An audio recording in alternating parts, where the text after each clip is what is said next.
포스코 홀딩스 주가는 2차 전지가 회복이 돼야지 본격적으로 돌아선다. 그래서 26년도에 아마 리튬이 흑자 전환할 거다라는 얘기를 하고 있습니다. 비행 같은 경우는 이제 최근에 1분기 흑자 전환설은 나와요. 근데 이제 중요한 거는 회사가 살아있을 수 있는 회사인지를 확실히 좀 점검을 하셔야 된다. 작년 한 여름쯤에 오신 분 계시는데 4억 정도 가지고 오셨는데 반절을 정리하자고 했는데 못 하시더라고요. 근데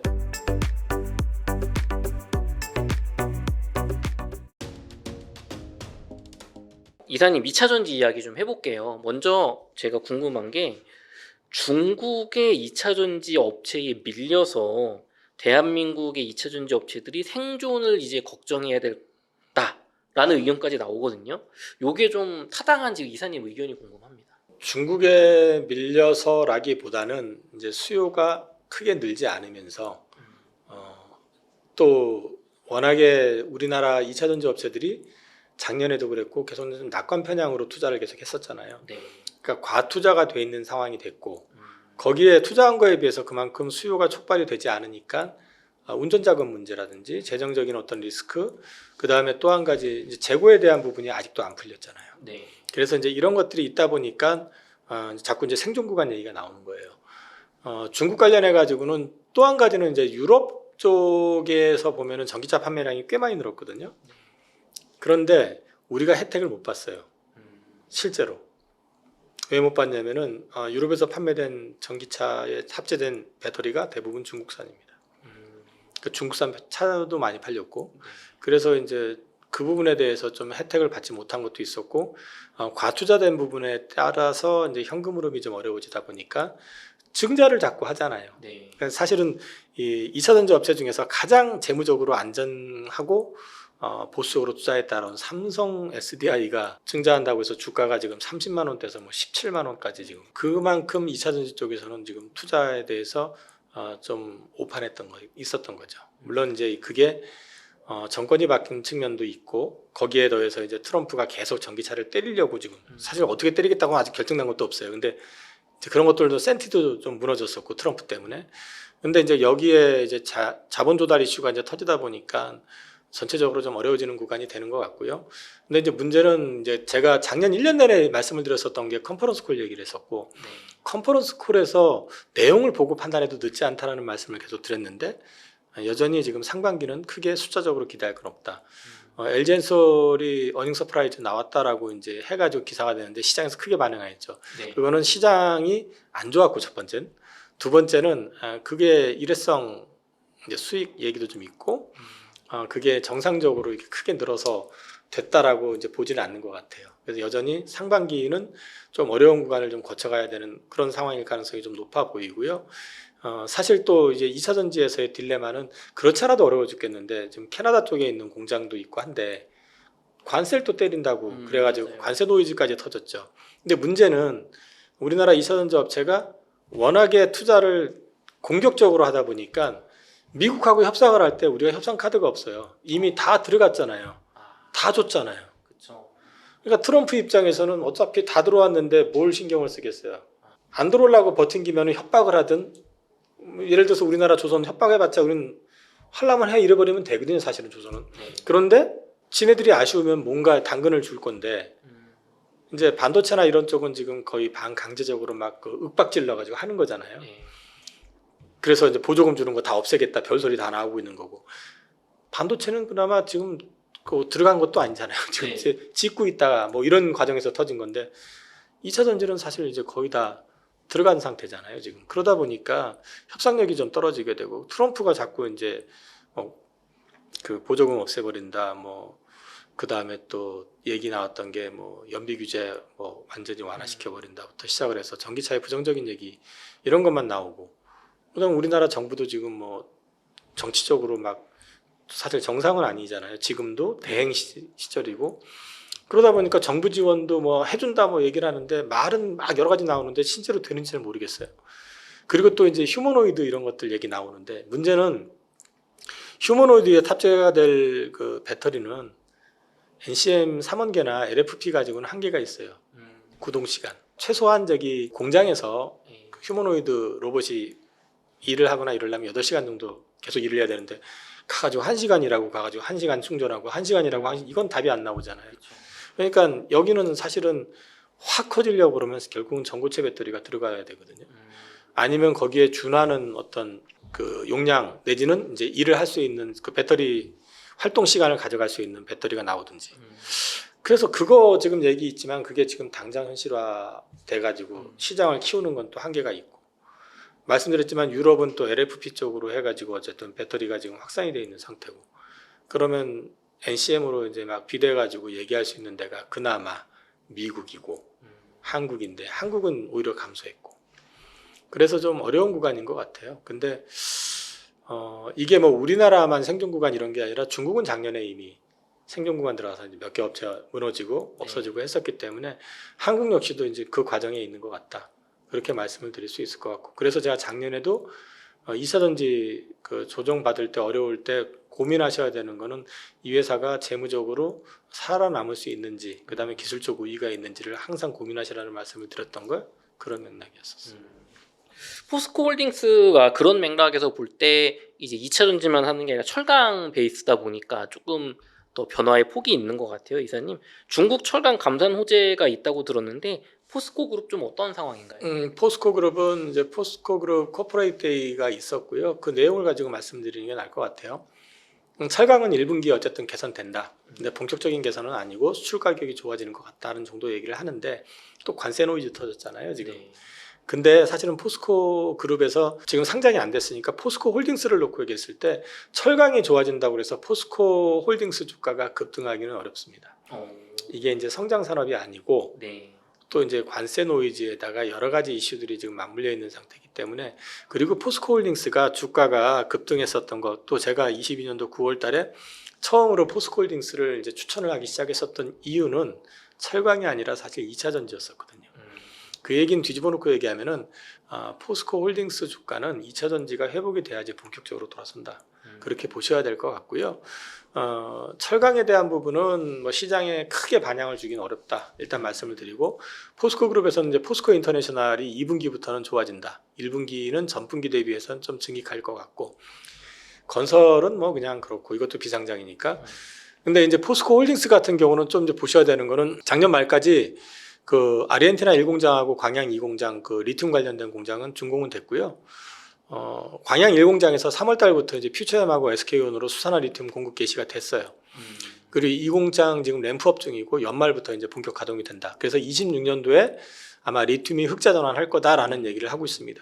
그래서 본격적으로 갑자기 2차 전지의 어떤 업황이 살아나지 않는 이상에는 주가의 어떤 상방을 좀 기대할 수 있는 거는 결국 20년 그 리튬 관련된 부분이 좀 가까워질 때 그때가 아닐까 싶은 생각을 좀 하고 있고요.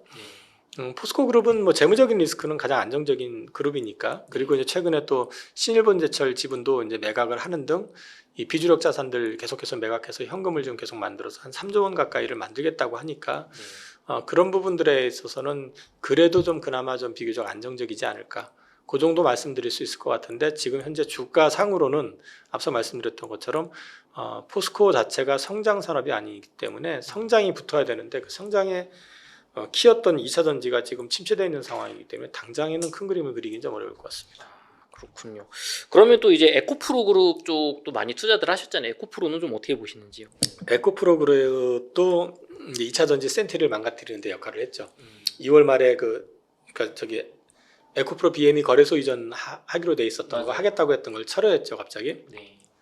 뭐 재반 여건 가만이라고 하지만 어쨌든 철회한 게 뭐 자기가 의도한 건지 아니면 뭐 요구를 받아서 한 건지 모르겠지만, 그걸로 인해 가지고 이전을 전제로 해 가지고 수급이 좀 들어왔었던 게 빠져나가면서 급락이 나오는 그런 패턴이 좀 나왔고요. 비행 같은 경우는 이제 그런데 최근에 1분기 흑자 전환설은 나와요. 근데 흑자 전환이 숫자가 의미 있게 나올 것 같지는 않고요. 근데 어떻게 흑자 전환은 나올 것 같은데 이게 업황이 본격적으로 돌아서면서 나오는 건 아닐 거기 때문에 바닥 잡기 가능성에 대한 이야기는 나올 수가 있는데 네. 본격적으로 돌아서는 그림이라고 보긴 좀 일러 보인다.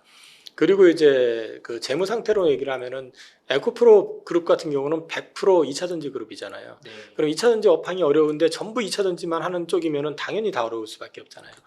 그래서 이제 재무 리스크에 대한 부분을 항상 점검을 해야 됩니다. 근데 최근에 이제 에코프로머티가 3,900억을 삼자 배정으로 해가지고 유상증자로 자금 조달을 했거든요. 그렇게 되면은 이제 좀 급한 데는 어느 정도 끈 거 아닌가 싶고요. 유로 판매가 지금 최근에 이제 회복이 되고 있으니까 전기차 쪽으로 이런 쪽을 통해서 이제 에코프로 BM이 유럽 비중이 65% 정도 되기 때문에 그런 쪽에서 조금 회복이 나오지 않을까 하는 기대는 좀 가져가는 것 같습니다. 근데 앞서도 좀 말씀을 드렸지만 2차전지 섹터 같은 경우는 상반기 특히 올해는 현금 흐름에 대해서 좀 주목을 해가지고 계속 좀 살펴보셔야 되고요. 현금 흐름이 부족하게 되면은 증자가 되든 자본 조달이 되든 뭔가를 또 해야 되는 거기 때문에 그 리스크에 대해서는 항상 고민을 하셔야 될 것 같아요. 그럼 약간 좀 좋은 소식을 좀 들어봤으면 좋겠는데 인터배터리라는 행사에서 좀 주목해 볼 만한 이슈, 우리가 기대할 만한 이슈 뭐 있었을까요? 작년에 제가 인터배터리 갔다 왔을 때는 저는 별로였는데 시장이 막 전고체 배터리 상용화 막 그래서 막 난리 났었잖아요. 그래서 네. SDI가 막 급등하고 맞아요.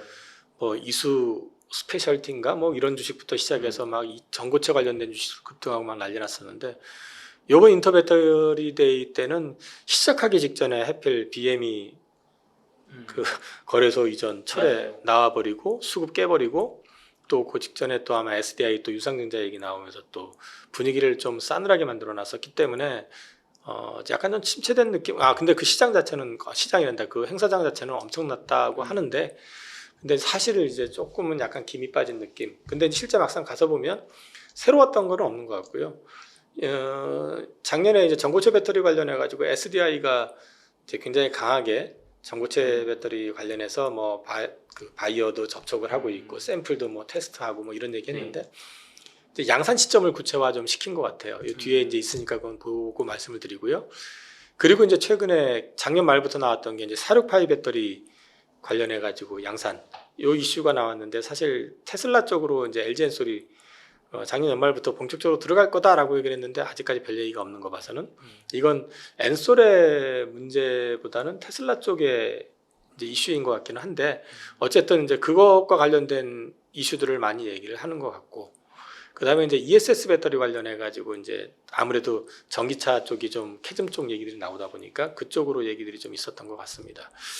요거 관련해서는 제가 그 자료 나온 게 있어서 정리를 했는데 일단 삼성 SDI 같은 경우 딱 보시면 지금 보이시는 것 쪽에서 보면은 24년도에는 로드맵 공개 요거 가지고 흥분했었거든요. 근데 올해는 양산 일정 27년 하반기 구체화 딱 이렇게 언급을 했는데 시장에서 별 반응이 없었어요. 그래서 일단 지금 그거보다는 증자 이슈에 좀 묻힌 느낌. 그리고 46파이 쪽으로 해서 역시 여기서 이제 언급을 했죠.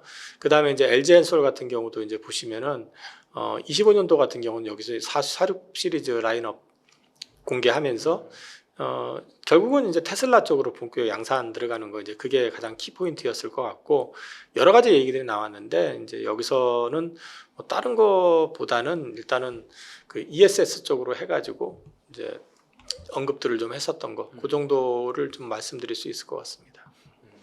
다른 작은 회사들 거, 뭐 전고체 관련된 거 또는 무슨 뭐 소재 관련된 것들이 있기는 했는데 그건 별 의미는 없는 것 같아요. 네.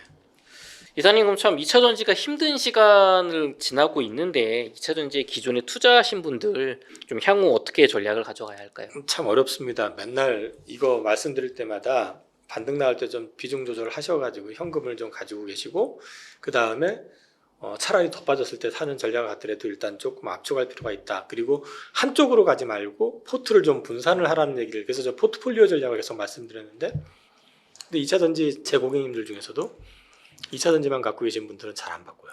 네. 그래서 그 딜레마가 있는데 일단 신규 진입하시는 거 고려하시는 분들은 조금 추이를 보셔라. 당장 뭐 급하게 하실 필요는 없다. 좀 보셔도 충분할 것 같고 뭐 최바닥에 산다 이런 개념보다는 조금 확인하고 사시는 게 좋을 것 같다. 그 다음에 이제 투자하실 때는 재무적 안정성이 높고 기술적인 측면에서 좀 우위가 있는 회사. 거기에 더해가지고 전방 고객사가 전기차 쪽에 좀 적극적인데 그런 데를 갖고 있는 회사들이 아무래도 회복이 될 때 좀 빨라질 거 아니에요. 그런 거 보시고 그 다음에 계속 강조하지만 현금 흐름 이제 증자 관련된 부분들은 삼성 SDI가 아마 작년 연말에 증자 얘기가 나왔었는데 들어갔다가 올해 갑자기 나오면서 저렇게 됐거든요. 근데 삼성 SDI가 그럴 정도라고 하면은 나머지들이 편안한 데가 별로 없을 거예요. 그러니까 이제 살아 있을 수 있는 재무적인 여력이나 차입 여력이나 예를 들어서 뭐 이런 것들 현금 보시면은 어느 정도 있는지, 그다음에 연간 적자가 어느 정도 있는지, 올해 얼마 손익에 대한 부분들이 나오는지 계산해 보면은 그거 비교해 보면은 대충 이제 증자에 대한 리스크가 있는지 없는지 확인이 되니까 그런 것들 한번 보시라. 그리고 이제 고객 가운데서 크게 물리신 분들 같은 경우는 지금은 제가 조언 드리긴 좀 어려워요. 근데 이제 중요한 거는 이 가운데서는 회사가 살아있을 수 있는 회사인지를 확실히 좀 점검을 하셔야 된다. 그러니까 이제 그런 얘기를 좀 계속 드리고 싶고요. 근데 이제 제가 그렇다고 뭐 어떤 거를 찍어놓고 걔는 안 될 것 같아 이렇게 이제 말씀을 드리는 건 아니고요. 근데 이제 저는 그 재무적인 리스크에 대한 부분은 반드시 점검을 해야 될 것 같다. 그리고 주가가 2차전지 업체 그 섹터에 물려 계신 분들은 손실이 워낙에 크시겠지만 최근에 주가들이 다른 주식들도 같이 빠졌잖아요. 네. 그럼 이제 상대 비교를 또 해보실 필요도 있다. 저는 2차전지만 올인해 가지고 가는 쪽보다는 상대적인 것들 비교해 봐서 일부는 좀 옮겨보는 게 괜찮겠다 싶으신 분들 같은 경우는 그것도 기회가 될 수 있다. 참고적으로 저한테 작년 한 여름쯤에 오신 분 계시는데 한 4억 정도 가지고 오셨는데 제가 반절을 정리하자고 했는데 못 하시더라고요. 근데 그거 제가 이제 이렇게 저렇게 해가지고 일부를 정리를 해드렸어요. 네. 그래서 정리를 해드려서 포트 분산을 해드려가지고 생각보다 괜찮았어요. 괜찮았는데 제가 이제 현금을 좀 많이 장이 불안하니까 현금을 좀 유지하려고 했더니만 그게 이제 못마땅하셔가지고 컴플레인 하시다가 다시 나가셨어요. 근데 이제 잘 되시길 바라는데 이 시장 자체를 좀 저는 한 방향으로 보시지 말고, 그리고 너무 적극적으로 들이대가지고 막 장이 안 좋을 때도 막 어떻게든 만회할까 이런 거 고민하시다 보면은 정말 실수할 수가 있거든요. 그거보단 조금 한 발 물러서서 보셔가지고 시장의 어떤 전체적인 그림을 보시고, 내 주식만 보면 답이 없다 판단되시면 전체 시장 보시고 전체 시장에서 같이 빠졌으면은 일부는 좀 분산해 보는 것도 나쁘지 않다. 지금 단적으로 말씀을 드려가지고 작년 계속 제가 포트 분산해라. 그 다음에 재작년에도 포트폴리오 전략 얘기했었을 때 그렇게 들어가셨었으면 조선주 바닥에서 3배 넘게 올랐죠. 방산주는요. 방산주 제가 제일 처음에 하나 에어로스페이스 제가 제일 처음에 소개했을 때 가격이 10만 원이 안 됐었어요. 현대로템 제가 옹달 나와가지고 계속 떠들어댈 때 가격이 2만 5천 원대, 6천 원대였습니다. 10만 원 찍었잖아요. 이거. 네.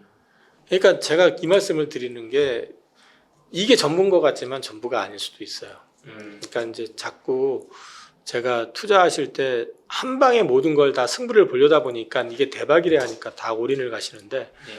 되게 위험한 방식이거든요. 제가 그 전에도 한번 그 말씀 드렸는데 제가 올인할 때는 언제냐면 장이 완전히 작살났을 때. 네. 다 작살났잖아요.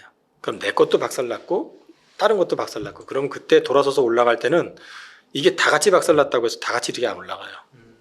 올라가는 건 차이가 납니다. 그럼 그때 진짜 공부해야지. 아이씨 하면서 술 먹고 이거 안 쳐다보고 이러고 올라가는데 나중에 보니까 딴 놈들은 많이 올라가는데 내 건 왜 올라가? 이거는 답이 안 되는. 같이 박살났을 때 오히려 그때 공부를 하면은 그 다음번에 확 돌아서는 게 뭔지가 보이거든요. 그놈들을 저는 사실 그렇게 해가지고 고객들 손실난 것들을 다 수익으로 돌려드리고 많이 했던 경험이 많아요. 그래서 제가 약간 미친놈 취급받았었던 게, 최근에 미친놈 취급받았었던 게 2020년도 코로나 때입니다. 주가 막 급락할 때 맨날 실실 웃어가면서 통화해가면서 손님들하고 전화해서 이거 손절할 각오하고 계세요? 야 50% 손실 난 걸 어떻게 팔라는 거야? 아니 올라서 옛날에 경험해봤잖아요. 나랑 할 때 옛날에도 했었으니까. 빠질 땐 같이 빠져도 돌아설 땐 빨리 돌아서는 거 사는 게 맞아요. 지금 그거 공부하고 있으니까 대비하세요. 그때도 100% 주식이 아니라 50% 현금, 50% 주식이었어요. 근데 저도 되게 힘들었던 게 50%가 반토막이 나니까 현금이 있으니까 위안이 되는 게 아니라 이게 답이 안 나오니까 되게 스트레스 받았었는데 얼추 이게 인류가 멸망하는 상황 아니면 돌아설 타임이 온 것 같다 싶어가지고 그러고 다녔었고, 그때 사실은 제 손님들 거 확 돌려드렸던 이유 중에 하나가 뭐냐면 반토막 났던 거 손절해가지고 다 넘어갔어요. 그러니까 지금 2차전지 다 정리해서 넘어가라는 게 아니라 어떻게 보면 2차 전지 투자해서 물리신 분들한테는 지금이 기회일 수도 있어요. 다 같이 박살나는 게. 그러니까 그렇다고 해서 또 여기서 더 박살나길 바라는 건 절대 아니고 네. 그러면 저도 힘들어지니까 안 되는데 많이 빠졌을 때 기회를 봐가지고 좀 분산해 보시는 것도 전략이다. 이거는 제가 2년째 말씀드리는 겁니다. 말씀해주신 것처럼 2차 전지만 빠졌을 때는 내가 이거 손절하고 가도 얼마 못 사잖아요. 근데 지금 다들 미국의 관세 이슈로 많이 떨어져 있으니까 말씀해주신 것처럼 뭐 예를 들면 SK 하이닉스가 뭐 무너진다든지 뭐 이런 상황 나온다거나 했을 때 내 거 50% 빠진 거 30% 빠진 걸로 갈아타서 거기서 뭐 2배 나면은 이거 네. 만회하는 거잖아요. 네, 네. 그러니까 모두 다 팔지는 않더라도 좀 거기까지는 이제 공부해봐라, 생각해보셔라. 네, 생각해 보셔야 돼요. 그거 이제 주저하다가 놓치게 되는 경우가 많거든요. 제 고객님 중에서 제 고객님들 사례로 들면은 이제 저 대학교 교수님이신데 이제 2차 전지만 갖고 계시다 손실이 크게 나신 분이 네. 저한테 그러니까 제 방송 유튜브 방송을 보셨대요. 근데 보셨는데도 이제 손쓸 상황이 아니라서 근데 어떻게 우연치 않게 중간에 이제 제 고객님하고 또 이분하고 이렇게 잘 아는 사이라서 연결이 된 거예요. 그래서 이제 저하고 톡 몇 번 하고 하다가 제가 이제 2차 전지 좀 줄이시라고 작년 말부터 좀 줄이시라고 해서 이제 많이 줄였어요. 네. 줄여놓고 나면은 이제 사람 심리가 그렇잖아요. 줄여놓고 나서 2차 전지 반대 가면 또 그게 또 이제 네. 고통스럽잖아요. 그러니까 이제 상담 가끔 이제 톡으로 오시고 전화 하고 했는데 본인이 직접 하시기 어려우시니까 이제 연락이 오셔가지고 제가 이제 받았는데 손실 규모가 꽤 나셨어요. 근데 이제 제가 포트를 일부를 좀 수정을 해드리고 바꿔드리고 하면서 이제 조금 이렇게 올라오시긴 했거든요. 뭐 완전히 복구됐다 얘기는 아닙니다. 근데 이제 그 해보시면서 지금은 2차 전지 주식 딱 한 종목 갖고 계시거든요. 다른 거 다 정리해가지고 다른 걸로 지금 하게 하고 현재 현금도 지금 현재 자산 기준으로 봤을 때는 20%가 안 되죠. 20%가 넘죠. 갖고 계신 게 한 30몇 프로 갖고 있고 현금. 포트를 그렇게 지금 정리를 해드린 상태거든요. 뭐 바이오도 갖고 있고 조선도 갖고 있고 아까 얘기했던 2차 전지 옛날에 갖고 계신 것도 갖고 있고. 근데 이제 사실은 이제 저는 이제 이 말씀을 드리는 게 실제로 이걸 그냥 방치해 놓게 되면은 2차 전지 올해 들어서 더 박살났잖아요. 그러니까 이게 방치가 꼭 능사는 아니라는 거죠. 근데 최근에 이제 이 다른 종목들 같이 무너졌을 때 우리 대표님 그 말씀하신 것처럼 하이닉스 16만 원까지 떨어졌잖아요. 네. 그것도 10만 원 빠졌어요. 잘 생각해 보시라는 게 그걸로 바꾸라는 게 아니라 저는 하이닉스 한 주도 없으니까. 근데 이제 공부를 해 보시면은 뭐 대안이 될 만한 게 있구나. 2차 전지가 뭐 당장에 본인 판단에 그래도 2차 전지는 갈 거다라고 생각하시면 할 수 없어요. 근데 대안이 좀 되겠다 싶은 게 있다 그러면 일부라도 좀 옮겨보시는 것도 나쁘진 않다. 좋습니다. 저희 이어서 이제 반도체 이야기 마지막으로 삼성전자, 하이닉스, 한미반도체 이야기 해보도록 하겠습니다.